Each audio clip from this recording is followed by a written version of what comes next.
In the early days of the Civil War, forces of the North and South fought to control the Southwest. The territory of New Mexico stretched from Texas to the Pacific Ocean. It saw 3 Civil War battles, including the Battle of Val Verde, where 202 men lost their lives.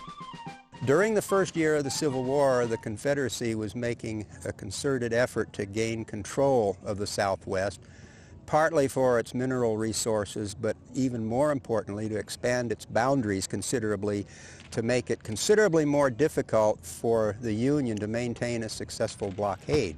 Towards that end, Confederate troops, mostly from Texas, were squaring off against U.S. troops, New Mexico volunteers, and Colorado volunteers in what is now the state of New Mexico.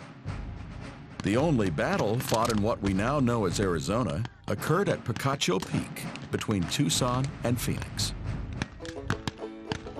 In 1861, the New Mexico Territory was split in two, the Confederates claiming everything south of the 34th parallel, which included the Phoenix area.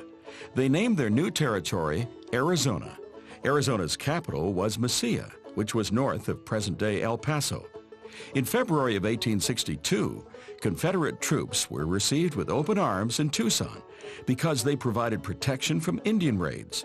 The continued incursion of the Confederates caught the attention of Union troops stationed at Fort Yuma.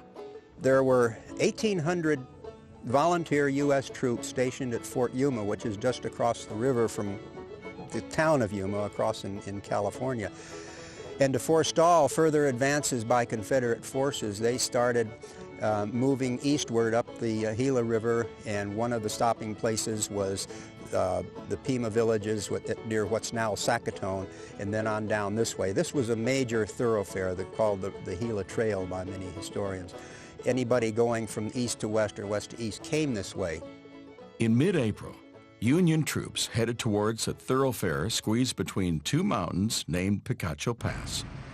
The pass is still used today for Interstate 10. To get to Tucson, Union troops would have to go through the pass. A small group of Confederate troops were waiting for them. Before the skirmish, Union cavalrymen captured some Confederates. So they had captured these 3. So the actual shooting when it started was between 7 Confederates and what was left of the Union troops. The battle, surprisingly, it was reported at the time as having lasted about an hour and a half. The Union troops were led by William Calloway and Lieutenant James Barrett. They were aware of the presence of a small contingent of Confederates in this area, and so Calloway sent a small detachment under the command of Lieutenant Barrett down here, and he sent another larger detachment around, the idea being to approach them from 2 different sides and capture them.